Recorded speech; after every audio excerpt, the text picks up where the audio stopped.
Buenos días. Ha empezado la mañana potente con la mesa de intervención, de experiencias de intervención en psicología del deporte. Esta mesa está dedicada exclusivamente a la evaluación, a una herramienta de evaluación en concreto, basada en la era moderna, en las nuevas tecnologías y muy potente. Esperamos que os guste. Os presento a mi derecha del todo, Obdulia Tejón, licenciada en Psicología por la Complutense de Madrid, máster en Psicología del Deporte y en Inteligencia Emocional, experta en Psicología Positiva y en el tratamiento de trastornos de conducta alimentaria. Y como experiencia docente fue profe en la Camilo José Cela durante unos años y en módulos el módulo, digamos, de los cursos de técnico deportivo de varias federaciones, Salvamento, Esgrima, del módulo de Psicología del Deporte y sobre todo ahora a nivel profesional, que es la que dirige la unidad de Psicología del Deporte del Centro de Medicina del Centro de Alto Rendimiento de Madrid, con 25 o 30 modalidades deportivas, más o menos. Bueno, atendiendo a deportistas de alto nivel, a nivel individual, olímpicos, mundialistas y como responsable de la unidad. Y aquí cerquita mío a Marta Redondo, doctora en Psicología Clínica en las áreas sobre todo de estrés, emociones y procesos cognitivos, profesora desde el 2007 en la Camilo José Cela del grado y de los másteres de Psicología Clínica y de Inteligencia Emocional, maestra y alumna. Formadora de profesionales sanitarios, más de 20 años. Ayer hablábamos también, los que estuvisteis ayer, la importancia de los modelos interdisciplinares y de formarnos unos a otros para hacer mejor el trabajo. Va a haber mucho en la presentación acerca de esto. Cofundadora del Instituto de Psicología de Emociones y Salud, donde también ejerce práctica privada. Y bueno, a nivel de investigación, más de 60 publicaciones en revistas de todo tipo de impacto, más de 20 proyectos de investigación en psicología de la salud, tanto a nivel nacional e internacional. Y yo creo que hoy aterrizamos parte de uno de esos proyectos al menos, ¿no? Que tiene que ver con la gestión del estrés, de la ansiedad y los procesos cognitivos, la aplicación de las nuevas tecnologías al sector que se está acercando últimamente más y que ya veréis qué interesante, y al desarrollo de herramientas, ¿no? Para distintos colectivos, desde personas con discapacidad, personas mayores y, lo que más nos interesa, también deportistas, que es lo que vamos a compartir en esta mesa. Así que adelante. Bueno, buenos días. Nada, muchas gracias al colegio por invitarme a participar en esta mesa y muchas gracias, María, por esta presentación que pareces mi abuela un poco, la verdad. Os venimos a presentar efectivamente una herramienta digital que estamos pilotando en la actualidad con un club y que tiene como objetivo evaluar e intervenir en algunas variables psicológicas y eso es lo que os vamos a ir describiendo. Vale, voy a pasar estas primeras diapos más rápido para luego centrarnos en las tripas de la herramienta, pero sí quiero dar contexto un poco, ¿no? Entre otras cosas porque muchas veces cuando contamos estas herramientas digitales damos por supuesto que a quien se la estamos contando sabe cosas que yo hasta hace 2 días que me metí en este mundo pues no tenía ni idea, ¿no? Entonces me gusta dar un poco de contexto para asegurarme que sabéis de lo que estamos hablando y luego meternos ya en las tripas de la herramienta, ¿no? Bueno, primero... es verdad que, como decía María, la tecnología nos está permitiendo llegar a muchos sitios y la idea es que un problema común que nos encontramos es que la literatura científica ya tiene claro que las variables psicológicas pesan mucho en muchas cosas, pero la realidad es que por falta de medios no se evalúan bien muchas veces esas variables psicológicas o porque no tenemos buenos instrumentos sencillos de cribado y sobre todo porque no tenemos profesionales muchas veces, ¿no? O no lo suficientes. Y este es un escenario común a muchas áreas que es en las que estamos entrando, ¿no? Decía María, el área de salud, también mayores, discapacidad y el área de deporte.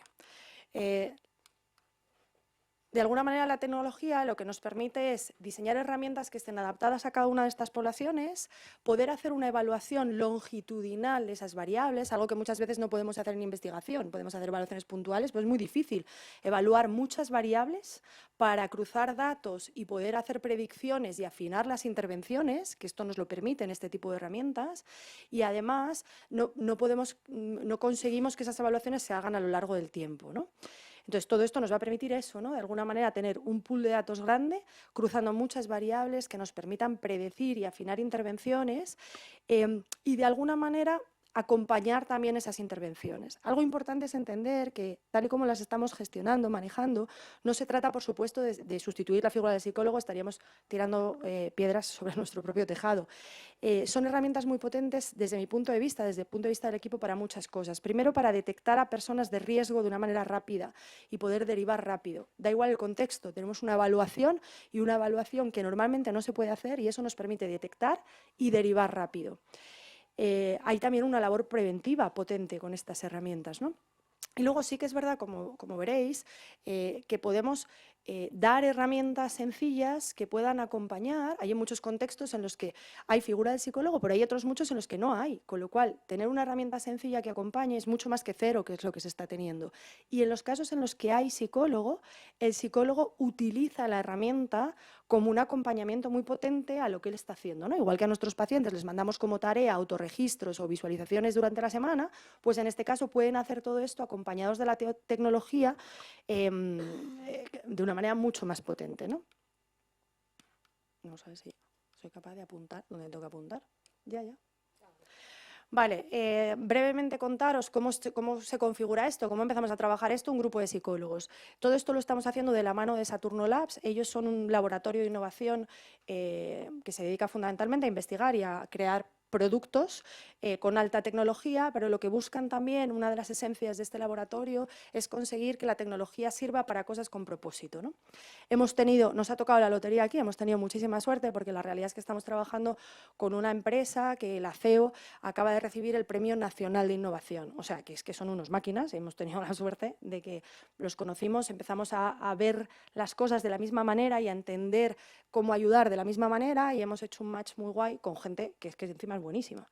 Y lo hacemos un grupo de psicólogos, y esto también es importante.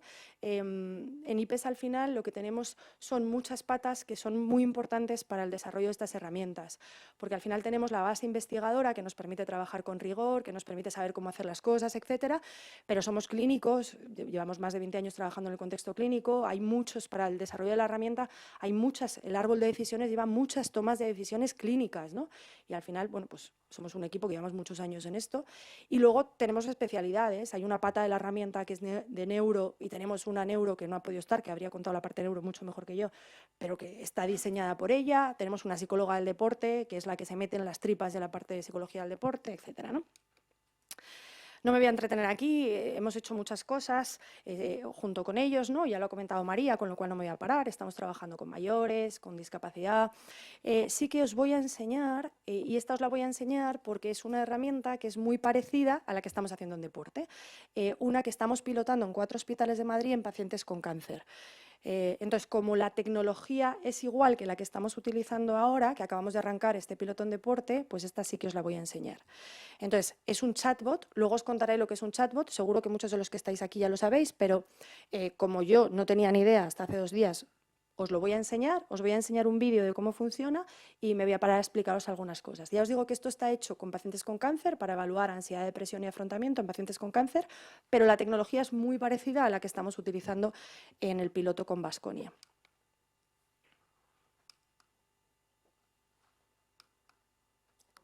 Joder, sí.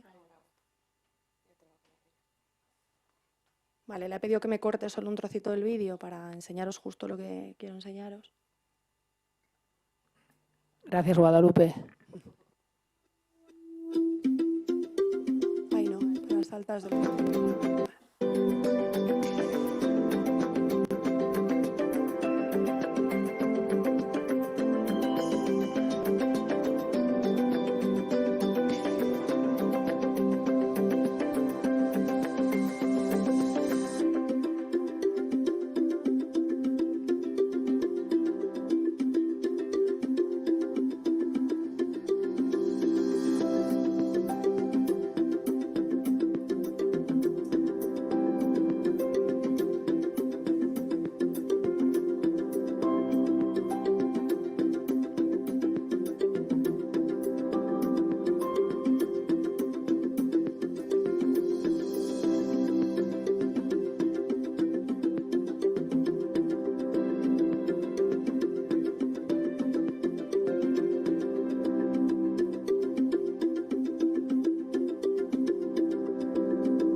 Vale.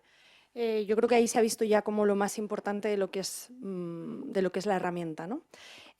Como veis, un chatbot es como un robot que está programado con inteligencia artificial. En este caso, está programado para cada cierto tiempo pasar al paciente con cáncer un cuestionario, el cuestionario de cribado, y en función de las respuestas del paciente, en función de la puntuación del paciente, está programado para devolverle un audio con una serie de pautas de intervención, pues si ha puntuado en alto en ansiedad, depende de si la ansiedad es más fisiológica, hay pautas fisiológicas, si es más cognitiva, le hace alguna pregunta más, etcétera, ¿no? Entonces, hay todo un árbol de programación, como os decía, con decisiones clínicas que guían de alguna manera la programación del robot. La idea es que en paralelo el médico puede consultar de una manera longitudinal el estado psicológico del paciente antes de cada consulta, y esto le permite tener información de cómo está y ajustar una posible derivación en función de alertas o ajustar lo que sea, ¿no? En nuestro caso veréis que es el entrenador, ¿no?, el que tiene toda esta información. Todo esto se hace a través de Telegram, si os fijáis, la interacción, claro, se buscan formas que sean muy sencillas para cualquier persona. Entonces, cualquier persona, incluso una persona mayor, está familiarizada con el uso de WhatsApp. En realidad lo hacen con Telegram porque esto es una cuestión de ingenieros, si estuviera Natalia aquí os lo explicaría mucho mejor, pero parece que es una herramienta que les permite muchas más funcionalidades y de una manera mucho más segura. Pero Telegram en realidad es como un WhatsApp y el funcionamiento es el mismo. Entonces es muy intuitiva, muy sencilla de utilizar, porque es como si estuviera chateando con alguien, pero en este caso es un robot. Vamos ya a nuestro piloto en deporte. Bueno, lo estamos haciendo con un club de básquet, con el Baskonia, en concreto con su cantera, con un equipo de su cantera, y la idea es esta, ¿no? Evaluar de alguna manera y trabajar variables psicológicas encaminadas a la mejora del rendimiento, ¿no?, y también a detectar de alguna manera necesidades de los deportistas. Y lo que estamos haciendo ya es también, lo bueno de esto es que es una herramienta transversal a todos los deportes, y de hecho estamos ya trabajando en hacer esto, ¿no? Al final, la diana que tenemos en deporte es mejorar el rendimiento. Está claro que la mejora del rendimiento tiene que ver con variables físicas, pero está claro también que tiene que ver con variables psicológicas, ¿no? Entonces, hay muchas, podríamos haber hecho muchas. Lo bueno de estas herramientas también es que funcionan como una capa de cebolla, es decir, yo puedo empezar trabajando en un piloto con una de las variables. En nuestro caso hemos empezado con ansiedad precompetitiva y con... Y no está, bueno, con ansiedad precompetitiva, joder. Perdón. Con ansiedad precompetitiva. Pero podríamos trabajar cualquiera de esas, ¿no? Y de hecho, la idea en el futuro, cuando vayamos viendo las cosas que fallan en el piloto, las que no están bien, etcétera, es ir metiendo el trabajo con todas esas otras variables, ¿no? Y también variables neurocognitivas, ¿no? En este caso hemos empezado con visualización y con el trabajo de algunas funciones ejecutivas, pero la idea, como os contará luego Obdulia, es meter alguna cosita más en esa dirección, ¿no? Dentro de las variables psicológicas, os decía, hemos empezado con ansiedad de prueba, ansiedad de evaluación. No me voy a entretener en definirosla porque la tenéis muy clara todos vosotros, pero sí que tenemos muy claro también el peso, tomando como moderador a la atención y la alteración de algunos procesos cognitivos, el peso que tiene la ansiedad sobre el rendimiento, ¿no? Tener claro esto nos permite el diseño de algunos elementos de la herramienta, ¿no? Cuando el deportista puntúa alto en ansiedad y en concreto en ansiedad cognitiva, pues tenemos claro lo que está pasando y tenemos claro algunos de los audios que le tenemos que lanzar en función de todo esto, ¿no? Y dentro del deporte lo hemos aterrizado en ansiedad competitiva. Buenos días, que yo todavía no había dicho nada. Así que buenos días, gracias a María y bueno, continúo, ¿no? Yo al final lo que he portado aquí es un poquito de conocimiento, al final ellos son los que han... O sea, lo del Telegram, el chatbot es una locura, los ingenieros, yo simplemente he puesto un poquito de conocimiento desde mi área, ¿vale? Entonces, la ansiedad competitiva y precompetitiva ya sabéis un poco qué es lo que es, ¿no? Ansiedad estado ante un momento determinado de previo y durante. Entonces yo aquí simplemente he puesto o he desgranado las posibles situaciones en las que un deportista puede realmente llegar a experimentar ansiedad, ¿no? Uno de ellos, pues el miedo al fracaso, ¿no? El miedo a ser derrotado por un adversario o más débil o más superior, pero casi siempre también muchas veces es el más débil o de igual nivel. Miedo a la evaluación social negativa, que está un poco relacionado con lo que acaba de explicar Marta, ¿no? El miedo a la evaluación, el miedo al que dirán, el que pensará mi entrenador, que pensará la directiva. Además, en el Baskonia, que también es el equipo donde estamos haciendo, hay deportistas que están becados. Si a lo mejor conlleva al que me quiten la beca, que ya no pueda estar. El miedo al daño físico, el miedo a lesionarme, ¿no? Al final hay deportes en los que tienen mucho impacto, son mucho más lesivos y eso también puede provocar, o incluso gente que esté saliendo de una determinada lesión, ¿no? El miedo a y me vuelvo a hacer daño. La ambigüedad de la situación, no conocer al equipo, que me cambien determinadas normas y el excesivo perfeccionismo, que está muy relacionado también con la ansiedad, que es la sensación de no haberlo hecho todo lo posible, el fallo, el qué dirán un poco con la evaluación. Bueno, está todo relacionado. ¿Me irá? Me ha ido. Vale, nosotros hemos utilizado una de las teorías que se utilizan, que se basa mucho en el deporte, que es el modelo de catástrofe de Hardy. Sé que hay muchas, que está la primera de la U invertida, la zona óptima de funcionamiento, pero bueno, hemos cogido esta porque como podéis ver, aquí hay como dos gráficas o dos imágenes. En la figura A es la típica U invertida, ¿no? Que en función de cuánto la zona llegamos al punto más alto es el máximo rendimiento con una determinada activación. El problema es cuando pasamos ese nivel de activación, el rendimiento empieza a caer, pero como veis es como una caída progresiva. Lo malo es cuando ya tenemos una ansiedad cognitiva excesivamente alta, que la caída ya no es progresiva, sino que es ¡pum!, como una caída libre. Entonces, eso también hay que tenerlo en cuenta, cuando no es lo mismo que una persona tenga más sintomatología fisiológica a cuando ya está la ansiedad cognitiva despuntando lo más grande, ¿no? Hay que ver cómo afecta al rendimiento. Otra de las, además de la ansiedad, decíamos, otra de las variables que hemos decidido, con las que hemos decidido meternos es con funciones ejecutivas. Claramente hay una relación bidireccional, deporte-funcionamiento cerebral. La primera de las direcciones la tenemos muy clara. El deporte genera muchísimos beneficios sobre el funcionamiento cerebral. Sobre esta no me voy a parar porque no es la que más nos interesa en el contexto de la herramienta. Nos interesa la dirección inversa, ¿no? La idea de cómo... De verdad, yo hago lo mismo que tú. O sea, no, claramente estoy mal colocada aquí. Bueno, no, porque el que estaba antes estaba... O sea, ¿soy yo?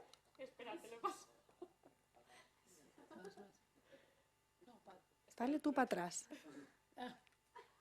Esto... Tengo un rasguito de ansiedad. Estamos haciendo trampa y lo está haciendo ella. Claro. Guadalupe. No, era una más. ¿Sí? O incluso dos. No te quiere.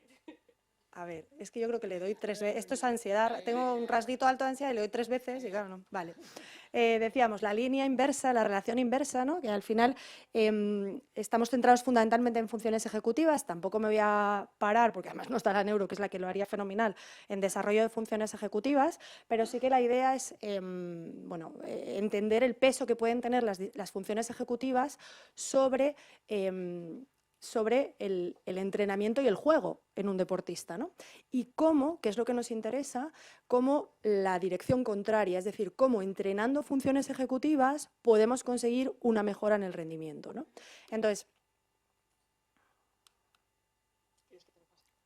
no, es que ya es una cuestión personal. Vale. Dentro de las funciones ejecutivas nos hemos parado fundamentalmente con control inhibitorio, memoria de trabajo y flexibilidad, que son las que más nos van a interesar en el contexto deportivo y como las centrales, ¿no? Esas van a implicar algunas funciones ejecutivas más complejas, toma de decisiones, planificación, etc.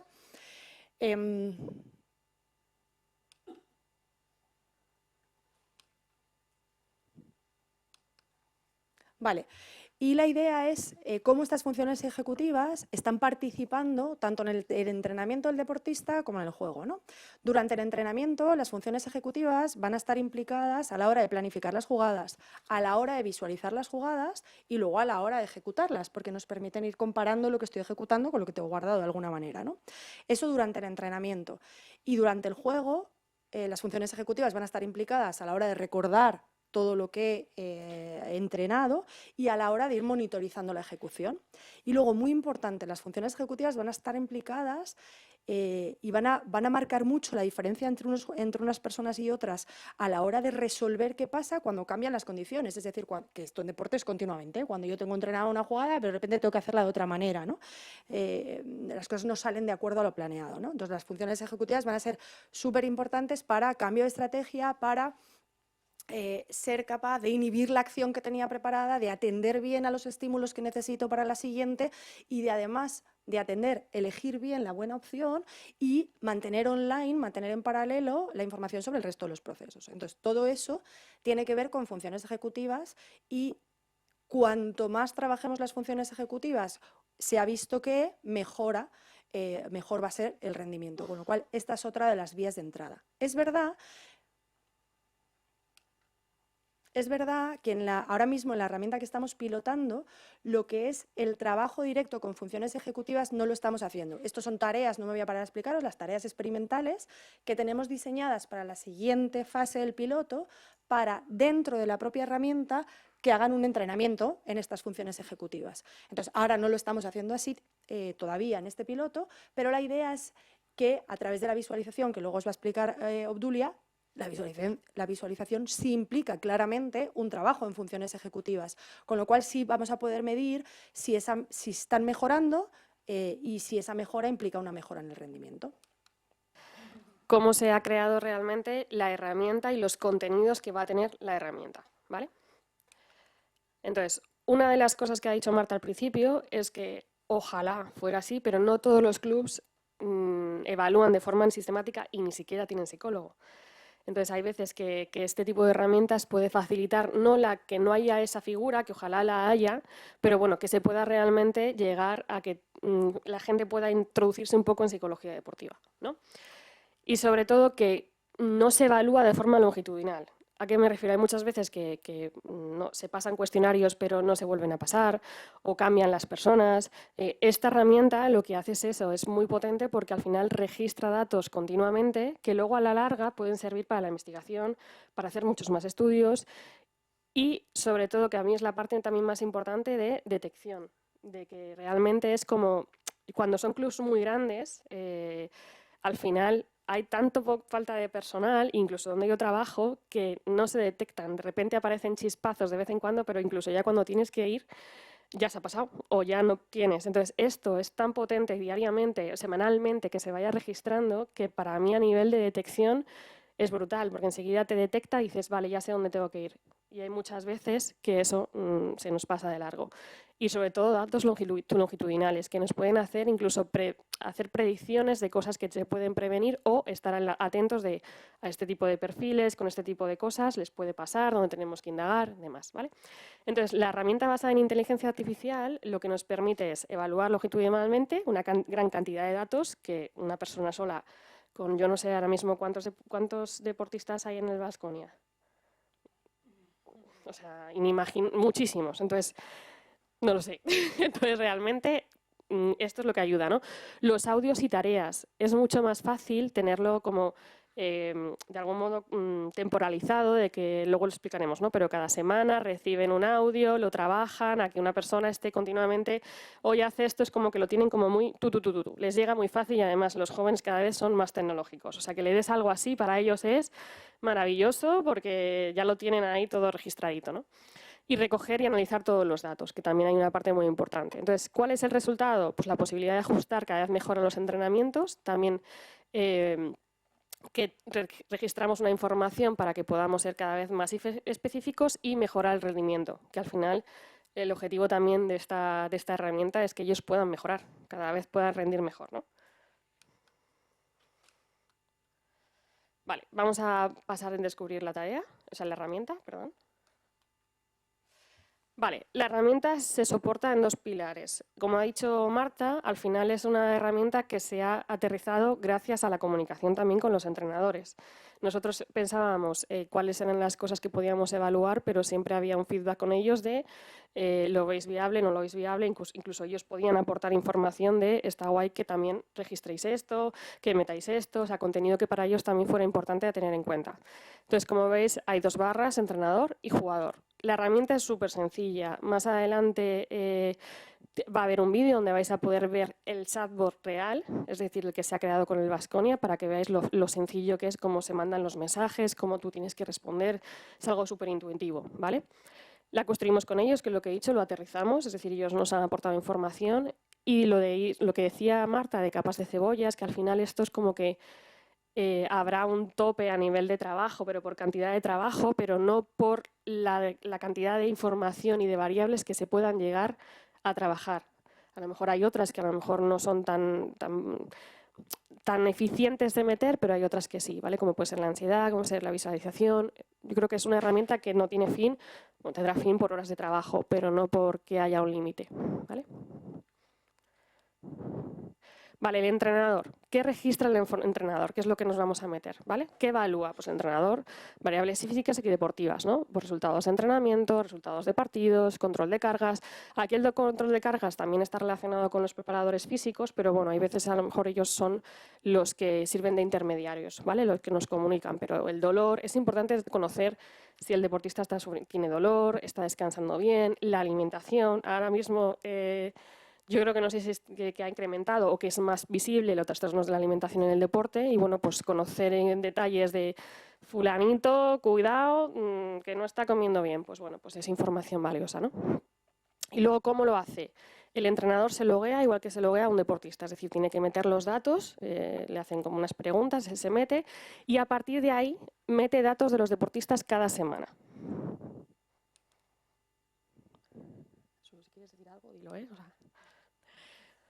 Vale, cuando se loguea, registra determinados datos una primera vez, ¿vale? Que son las expectativas o el rol que tiene ese jugador dentro del equipo, si está becado o qué inversión tiene en el club en ese jugador, es decir, saber si es un deportista becado o no, y cuáles son los puntos fuertes y puntos débiles que el entrenador considera del jugador, ¿vale? Eso lo registra al inicio y ahí se queda. Pero luego hace una valoración de cada jugador una vez a la semana, sobre su rendimiento, sobre el entrenamiento en el equipo, sobre el entrenamiento físico, los partidos, y lo evalúa de 0 al 10, como lo veis ahí. Y luego, ¿ha mostrado cambios de comportamiento significativo?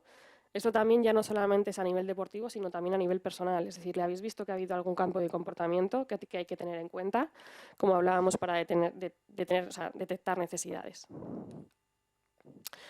Ha mostrado en semana conductas repetitivas que se anocian con determinados estados de ánimos. Aquí el entrenador va a registrar qué emocionalidad o qué emociones está experimentando el deportista a lo largo de la semana, ¿vale? Entonces, si se encuentra irascible, si le ve ansioso, si le ve eufórico, triste, alegre, si le ve receptivo, ¿vale? ¿Qué información ve él? ¿Vale? Motivación y participación en el entrenamiento. Si está implicado en los entrenos, si tiene una actitud positiva, evalúa de 0 al 10. Y luego la integración en el equipo, que si está integrado, se relaciona bien con sus compañeros, tiene algún problema con el staff, ya no solamente con el entrenador, sino con el psicólogo que haya, si es que hay, preparador físico, nutrición, fisio, lo que sea, ¿vale? Igual, se hace una escala de 0 al 10. Esta información también a la parte más de base de datos y de psicología también sirve para evaluar cómo el entrenador ve objetivamente, ¿no? Cómo él va viendo semanalmente cómo se encuentran ellos y algo muy importante es que también esto lo que hace es que sea más se implique más en cómo esté la salud mental del propio deportista. Porque ahí le estás diciendo qué estado de ánimo tiene, cómo le ves, cómo le tal, cómo se relaciona, ya no solamente en su rendimiento como tal de ha jugado bien o ha jugado mal, sino de cómo yo, como entrenador, estoy también viendo a nivel de salud psicológica a mi deportista. ¿Vale? Creo que hay veces que esto también es importante, el tenerlo en cuenta, la visión del entrenador, para que incluso ahí también podamos intervenir. Y ahora paso a Marta. Vale, ahora vamos a ver la herramienta por parte del deportista. Ese es el chatbot, tal y como ha quedado. Como veis, claro, cambia todo lo de arriba. Tenemos Baskonia. Nada, os vamos a poner solo algunos pantallazos para que veáis un poco el funcionamiento, pero es igual que el chatbot de ADAF, pero adaptados todos los contenidos, obviamente. Y adaptado mucho el texto también, claro. En el primero estábamos trabajando con pacientes con cáncer y aquí con chavales. Si vais leyendo algunas de las cosas, el texto es muy diferente, ¿no? Me he hecho un lío con la fecha, porque creo que este formato, no sé qué, hay formas de hablar que nunca las utilizaríamos con un paciente oncológico, ¿no? Esto es muy importante en las herramientas también, que estén muy adaptadas a la persona que tienes delante, ¿no? Fijaros, por ejemplo, ¿no? He aprendido que los humanos os ponéis las pilas los lunes, así que voy a aprovechar esa energía para enviarte unos ejercicios chulísimos de visualización cada lunes. O sea, está muy adaptado a las personas que vamos a tener delante. Los lunes, luego os lo vamos a contar, pero los lunes son los días que la herramienta manda las visualizaciones, los entrenamientos en visualización. Y los viernes, que aparece en el texto también, da igual. Y los viernes son... Esto no lo he tocado yo, Guadalupe. Yo no he tocado nada. Gracias, ya está ahí. No, para atrás. Madre. Fijaros dónde está esto, es luz de gas total. Nada, tranquila, que sí, que sí. En la imagen del chat, yo creo, ¿no, chicas? Sí, o en esa, en la anterior a esa, Guadalupe, en la Vamos. anterior a... La 30 y... A ver, por número. A ver. La, de, 30 y- la siguiente La a siguiente esa. ya. Ah, vale, la No, última. pobre. Nada, igual. Da lo mismo. No, no, no te entretengas. ¿Me oye, Guadalupe? Yo creo que sí. Vamos a pasar a la siguiente, que no, queda igual. Bueno, no te preocupes, que acabe el vídeo. Más fácil. Yo creo que es mejor que pase a la siguiente. Por tiempos, que así nos permite... Pasa a la siguiente diapo, porfa.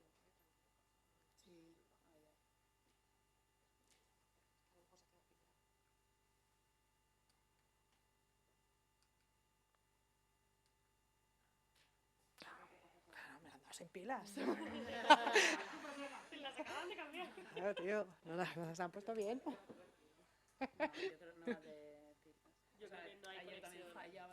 Que sí, que sí. La tecnología.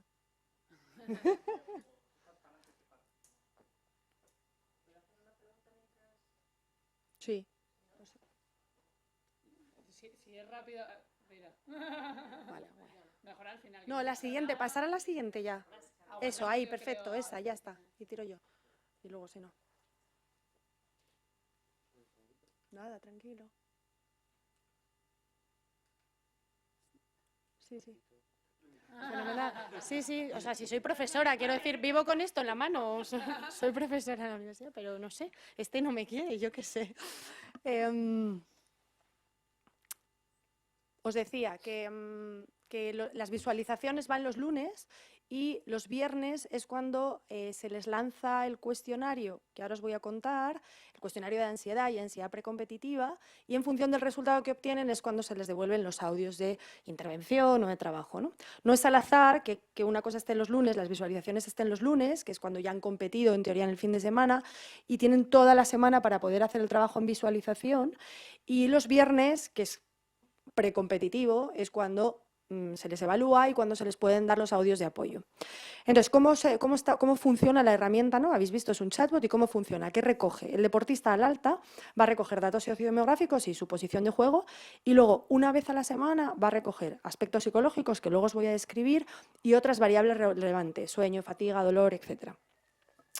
Se da de alta con un código QR, se descarga Telegram y la herramienta empieza a rodar. Y la herramienta sola, una vez a la semana, le va a lanzar en viernes y en lunes todo esto, ¿no? Luego los domingos les lanza también un recordatorio para ver qué tal han estado haciendo las visualizaciones, o sea, para tener un poco de feedback de si las han hecho o no y si perciben que les han ayudado. Bueno, todo esto es un piloto, es decir, que en este caso hemos hecho una evaluación de todas estas variables en papel, allí con ellos, una evaluación larga antes de empezar el piloto y haremos una evaluación de las mismas variables después, ¿no? Más allá de toda la evaluación que tenemos en la herramienta, para poder ver un poco también los cambios, ¿no? En la parte de ansiedad precompetitiva, ansiedad competitiva, se les pregunta una vez a la semana, en concreto los viernes, como os decía, y se les lanza los audios en función de las respuestas.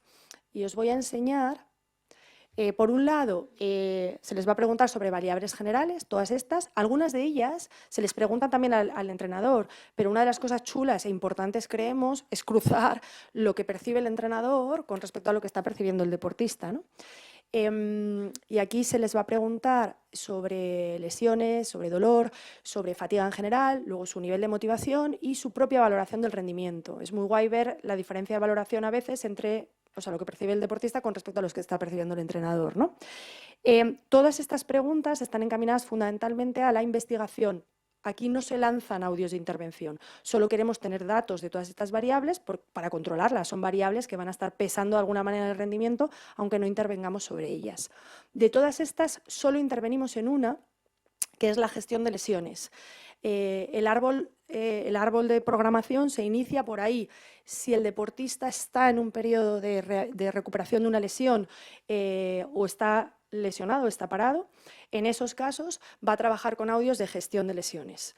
Al final, de alguna manera, bueno, os he ido poniendo, cuando os cuento un poco el audio, todos los audios de alguna manera explican lo que se va a trabajar, explican el porqué, explican el proceso y luego dan alguna pauta sencilla de trabajo con eso. En este caso, en gestión de lesiones, pues lo que buscamos es que el deportista aprenda a legitimar y a normalizar todo lo que tiene que sentir, a entender por qué es fácil que esté hipervigilando su dolor, hipervigilando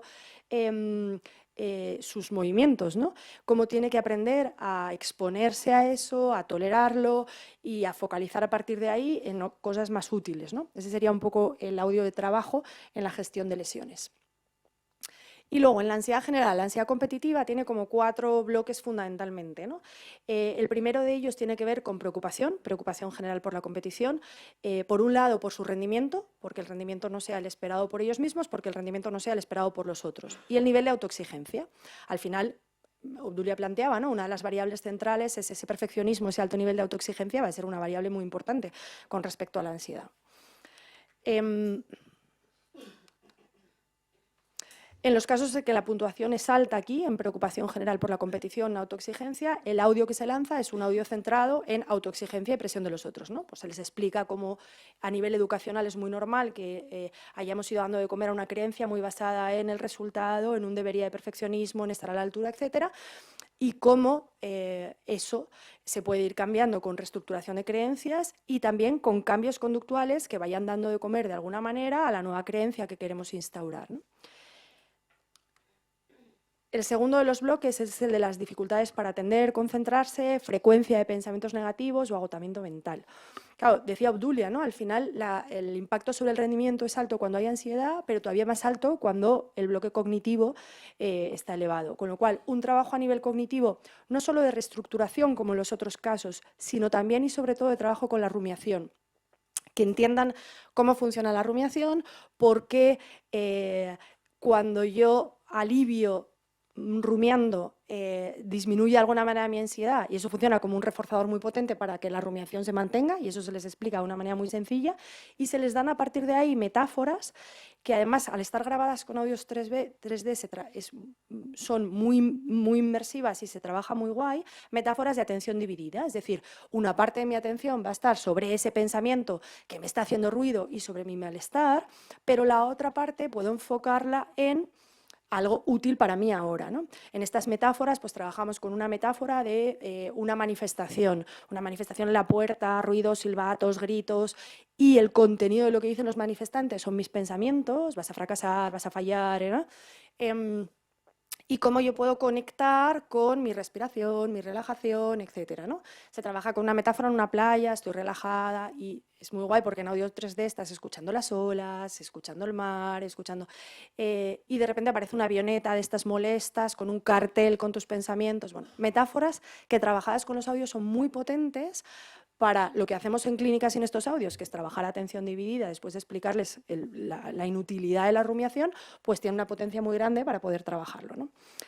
El otro bloque tiene que ver con el miedo al error, esa percepción de autoeficacia y cómo se perciben de autoeficaces a la hora de gestionar el error. Es decir, muchas veces la creencia que tienen y que han ido educando es esa creencia de no puedo cometer errores y además gestiono mal el error y me quedo rumiando, dando vueltas, etcétera, ¿no? Entonces se les contextualiza, se les explica la importancia de cambiar, reestructurar esa idea del error y empezar a vivir el error como un elemento de crecimiento, como un elemento de aprendizaje, como un elemento que abrazo porque tiene que estar en mi proceso de mejora y a partir de ahí cómo hay que tolerar los pensamientos que aparecen, cómo hay que tolerar las emociones que aparecen asociadas al error y cómo puedo empezar a trabajar conductas congruentes con esa nueva creencia de alguien que tolera el error. Y si me quedo enganchado, salto al audio, si me quedo enganchado en el pensamiento, salto al audio de rumiación y atención dividida.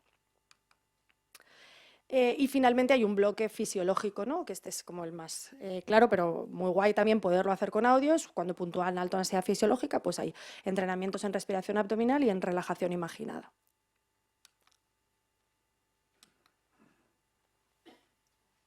Vale, ahora nos vamos a meter en lo que es la visualización. Esto hay que entender que lo hemos programado como para... O sea, me adelanto, ahora me meto en la diapositiva, pero me adelanto para que un poco lo entendáis. Nos hemos metido como en 12 semanas de trabajo en visualización. entendiendo que son chavales que no han hecho nunca nada de visualización, que va a ser muy progresivo, gracias a los audios podemos trabajar mejor, luego pondré cuáles han sido las fases de la visualización, que se ha encajado en cada visualización, son visualizaciones muy cortitas, o sea, esto no es 1 hora al día, lo ideal es que sea cortito para que se enganchen y lo puedan realizar, pero luego lo hacemos. Voy a detenerme, pero bueno, que es algo que todos lo sabéis, que es la visualización, ¿no? Y realmente es recrear o crear una experiencia en la mente, pero lo más importante es que abarque los sentidos, el estado de ánimo, los pensamientos, generar confianza. A través de la visualización se puede trabajar muchísimas cosas. O sea, es una herramienta muy potente y creemos que en el chatbot era una incluso de las que más fácil se podían trabajar a nivel de audios, ¿no? Pues tú mandas los audios, es algo que ellos pueden hacer y que pueden realmente practicar.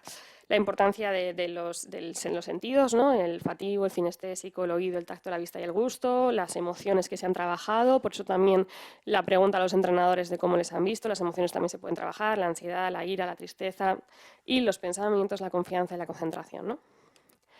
¿Cuáles son los beneficios de la visualización? Y por eso también los hemos metido en la herramienta. Buceta en el 98 puso que eran estos, voy a simplemente nombrarlos, pero hay algunos que me voy a detener para que veáis la importancia, ¿no?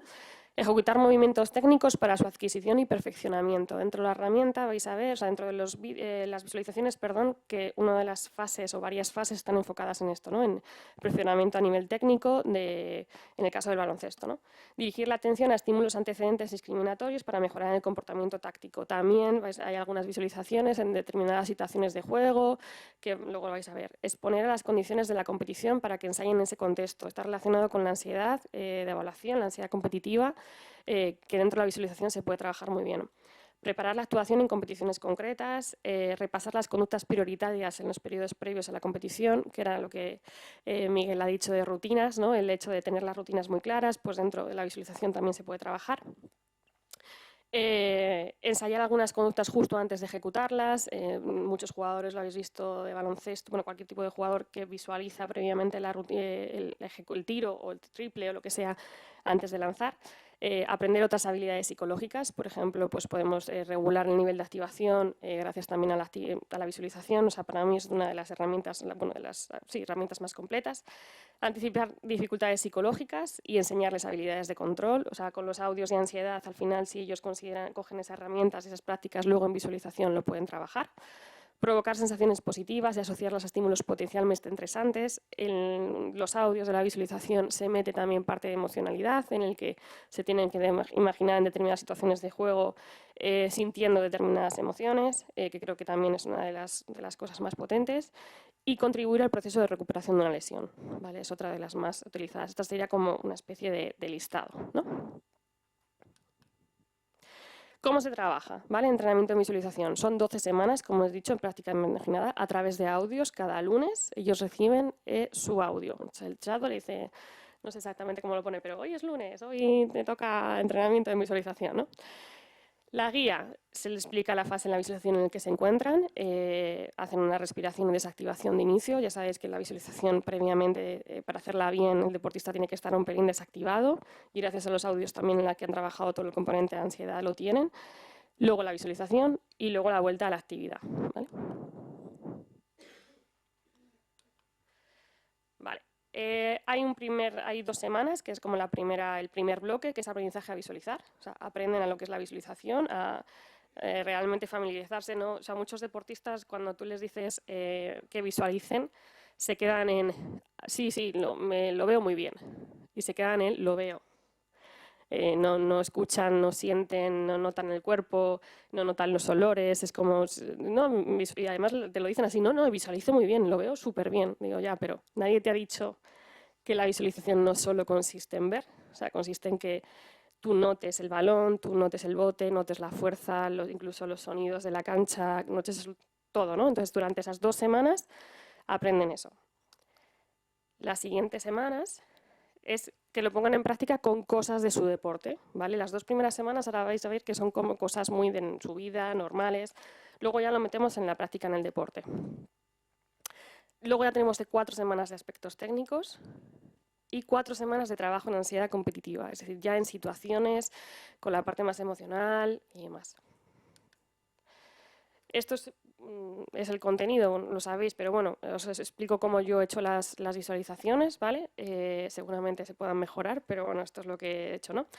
La semana 1, aprendizaje en visualización, pues cogemos, como os he dicho, cosas de la vida, una fruta, lo típico del limón, pero es verdad que ayuda mucho el elegir una fruta, el escuchar música en tu cuarto, apretar el puño, un momento de alegría, es decir, se meten diferentes sentidos, de diferentes emociones, para que ellos ya lo empiecen a hacer. Eso es la primera semana.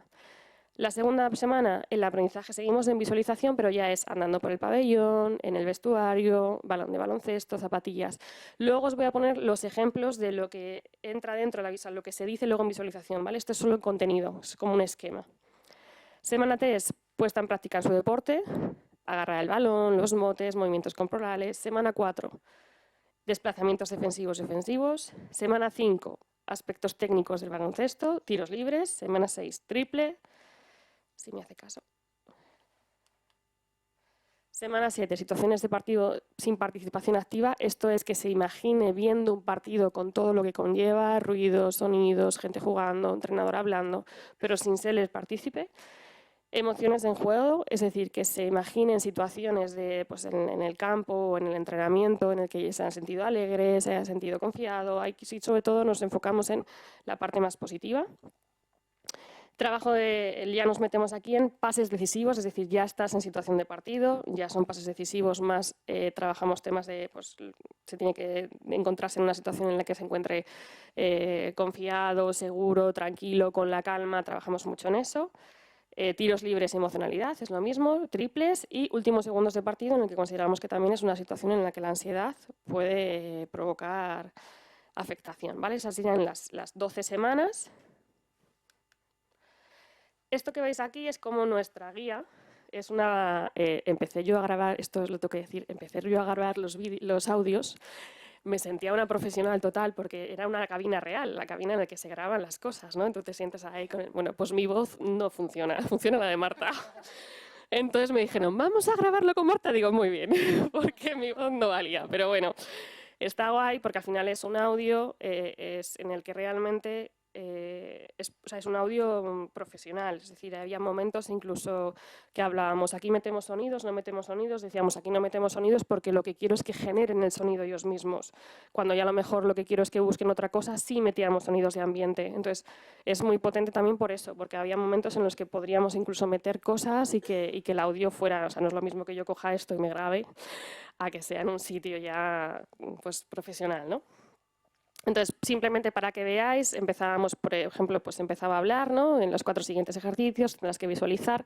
Entonces, aquí para que veáis, estábamos en la fase 2, pues se les narra, ¿no? Trae tu mente a las zapatillas de entreno, observa ambas zapatillas, colores, brillo, marcas, rozaduras.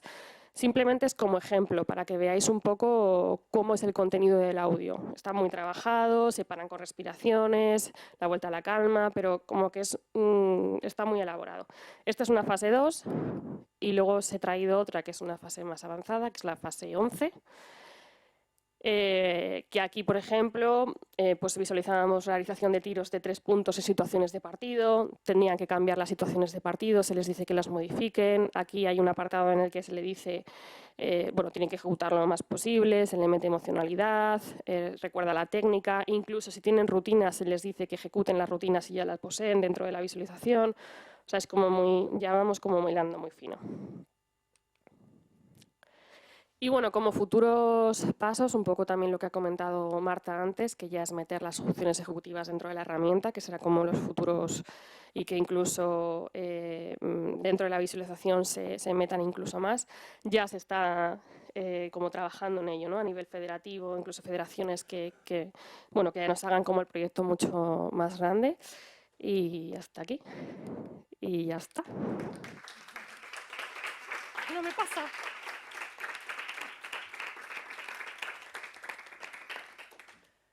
Bueno, muchas gracias, Audulia, Marta.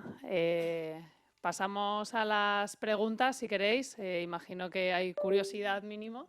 Una cosa que se me ha olvidado y que sí que es importante es que la herramienta le lanza las cosas los lunes o los viernes, pero luego lo que han hecho ha sido construir como una aplicación con un repositorio de todo eso, de tal manera que no solo lo pueden hacer el lunes, sino que al final es como una aplicación en la que yo puedo entrar luego para hacer la visualización toda la semana o para hacer el entrenamiento de algo de ansiedad las veces que me dé la gana, ¿vale? Que eso no lo he especificado. Bueno, lo primero de todo, felicidades, me ha encantado la presentación. Y hago una breve reflexión a ver si lo convierto en pregunta, ¿vale? Me acuerdo con el 2014 cuando trabajamos en La Paz en radioterapia y no había la posibilidad de estos chatbots todavía. Empezamos a diseñar uno que nos pareció harto imposible y al final lo que acabamos es poniendo a un profesional al otro lado del teléfono. En estos momentos ya veo que sí que ha habido una evolución increíble. Y una de las cosas que nos planteamos en ese momento y que nos hemos planteado también haciendo investigaciones con nuevas tecnologías es, ¿tenéis en cuenta la adherencia de los deportistas a las aplicaciones? Porque alguna vez hemos encontrado que dejan de utilizarlas, tal vez con la gente más joven, con un proceso de gamificación podría ayudarles. No sé si lo tenéis en cuenta porque en mi experiencia profesional sí que he visto que puede haber un decaimiento. Gracias. A ver, aquí hay una parte que es cómo se han desarrollado los textos, que al final son textos que enganchan, que son muy hacia ellos, el cómo se dirigen. Además, yo que he indagado un poquito, se lo decía a Marta, está muy chulo porque de repente te lanzan GIFs, o sea, lo han hecho muy bien para que incluso gente que no tengamos 15 años te enganches, o sea, simplemente para saber incluso el feedback que te va a dar la herramienta. Y yo creo que al final el mayor enganche es que ellos sientan que con ello están trabajando, o sea, que vean que al final, tanto trabajando la ansiedad, con visualización y todo, ellos vean que realmente hay un enganche como tal. Aparte de que creo que realmente está muy bien hecha porque, ya te digo, engancha simplemente para incluso ver el contenido, ver lo que tal, enseguida te dan feedback como, estate pendiente que va a llegar, ¿no? O sea, es que es como está muy bien. Otra de las... Bueno, estamos en procesos de piloto. Entonces, pues lo que nos está pasando, por ejemplo, en oncología, algo que nos parecía que era la bomba, que es al final a un paciente oncológico poderle dar herramientas, no sé qué. Bueno, pues hay cosas que no están funcionando. Probablemente el paciente oncológico en un primer momento es más evitativo, necesita un tiempo. O sea, hay cosas que nosotros no visualizamos hasta que no pilotamos las herramientas. Y entonces el piloto nos está permitiendo, por ejemplo, en la oncología decir, tenemos que sumar otras cosas, cambiar cosas, etcétera. Aquí, claro, acabamos de empezar a pilotar y no tenemos esos datos, no lo sé, pero sí que hay cosas, por ejemplo, que el entrenador esté metido. Esa también es un elemento que hace que el jugador lo tenga que hacer, porque al final si el entrenador está metido y el entrenador va a chequear cómo lo vas haciendo, más me preocupa el hecho de que conteste, vale, lo tengo que hacer todas las semanas, pero entonces contestó 6, 5, 4, 3. Entonces ahí estamos viendo que sea corto, pero que meta las variables que queremos. Y luego, sobre todo lo que decía Obdulia, que vea una utilidad sobre su rendimiento. O sea, aquí esto no lo vendes, vas a estar mejor psicológicamente, no, vas a rendir mejor y vas a jugar mejor. Y entonces, si ellos identifican exactamente que hay una mejora en su forma de jugar, ahí es donde les podemos enganchar. Pero estoy contigo, que yo creo que el aterrizaje luego de todo esto nos permite ver cosas que en nuestra cabeza son la pera y luego pues son la pera, pero hay que hacerles cositas, ¿no? Y está pues lo mismo. Hay dos enganches clave en lo que yo he podido ver. Uno es que les saluda como ¿cómo estamos, máquinas? Es que es muy bueno. ¿Sigues leyendo? Y otra que no sé si habéis oído los audios en 3D. Es una pasada. Es una barbaridad.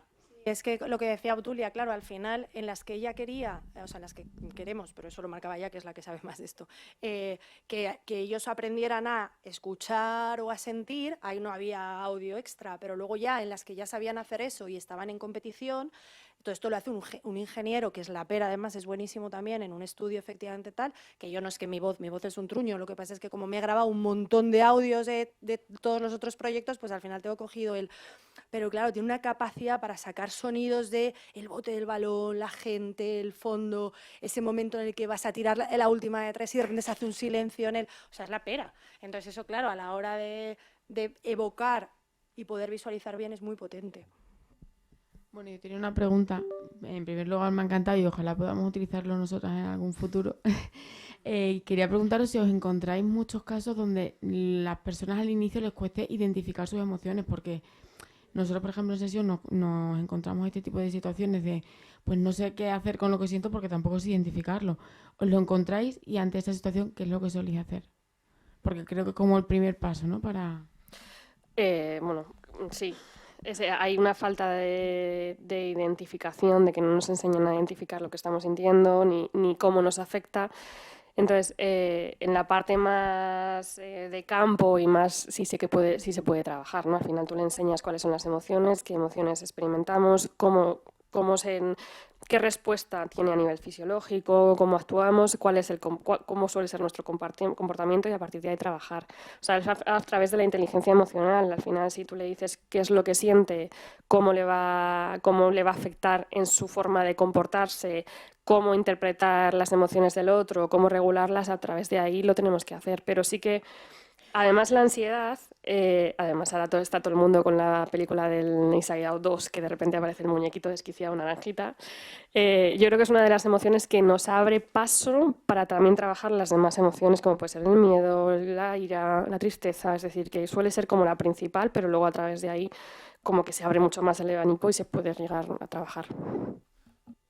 Yo estoy 100% de acuerdo contigo, pero es verdad que justo el deportista, la ansiedad, probablemente sea de las pocas que sí identifica con algunos bastante bien, otros con bastante torpeza, y algunos de los audios primeros de ansiedad explican la emoción y explican lo que es normal que sienta o lo que puede estar pensando y por qué, para ayudarles un poco a partir de ahí identificarla mejor.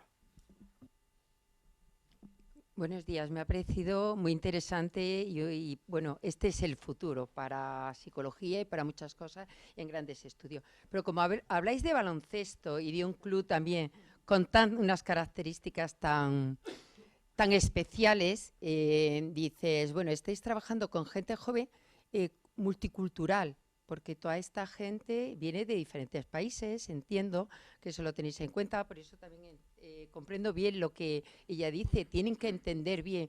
Y luego hay una cosa que me resulta difícil, que sea el entrenador, un solo entrenador, el que opina de todos los jugadores.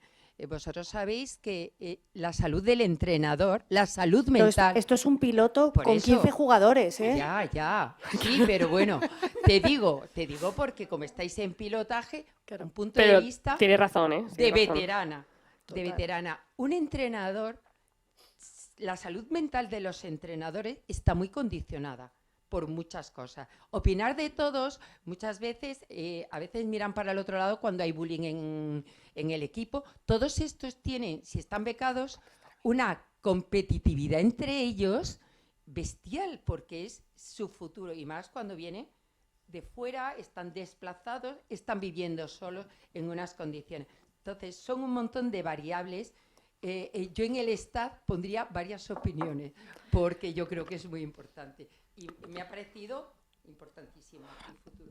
Totalmente, has dado en el clavo de varias de las cosas que vimos en sesión con ellos. De hecho, en la herramienta al principio se visualizó que pudieran participar también en la plataforma de entrada de datos, si están en residencias, la persona que tienen cercana a la residencia, que ve muchas cosas de ellos que el entrenador se pierde, incluso los padres. O sea, en este modelo de capas de cebolla podemos meter datos que metan otras personas y tenemos muchos más datos que a cruzar, ¿no? Y al final, efectivamente, la complejidad hace que haya muchos matices y estas herramientas los pueden integrar. Luego, claro, esto es un piloto con pocos jugadores, pero es verdad que todo el rato estuvimos, al final nosotros le mandábamos la carta de los Reyes al entrenador, o sea, yo metería todas estas variables, pero esto es realista para que tú lo hagas de todos los jugadores una vez a la semana. Dime todo esto que te parece más importante y qué es realista que tú hagas de tu equipo de jugadores una vez a la semana. Y eso es lo que han sacado ellos. O sea, al final, más de esto nos quitaron cosas y en la carta de los Reyes, y luego hay otras que han dicho esto sí es realista que yo lo pueda evaluar de todos los jugadores. Y luego otra de las cosas que nos han pedido es traducirla al inglés, pero claro, eso será en otros momentos. En el futuro. Una de las cosas a añadir, está claro que estoy de acuerdo en que muchos entrenadores están sesgados, tienen tal, pero también es lo que también he dicho, si ellos se implican, vamos a ver cómo responden y que luego también tenemos la información de los jugadores. Es decir, que al tener las dos, tú puedes comparar ver cómo si encajan las dos cosas y ven lo mismo o si hay sesgo. Pero es verdad que estaría guay que entre los fisios, que son los psicólogos muchas veces, de qué información... Estaría bien que se metieran. Lo que pasa es que ahora mismo eso, como la herramienta lleva muchísimo trabajo de ingeniería, esto ya es un proceso más adelante. Bueno, y os pido disculpas que no hay tiempo para más, ya nos hemos comido un trocito de la mesa siguiente y es muy, muy interesante y nos queda mañana por delante. Gracias a todos por participar, por las preguntas. Yo creo que nos quedamos con el futurismo que tenemos en la actualidad, con que, aunque queden personajes, ¿no?, por entrar a evaluar, meter ya solo al entrenador en esa visión y en la observación de la psicología ya sería un paso grande. Y esperamos esas novedades de funciones ejecutivas también, que a algunos nos interesa muy mucho. Así que nada, gracias Obdulia, gracias Marta y continuamos.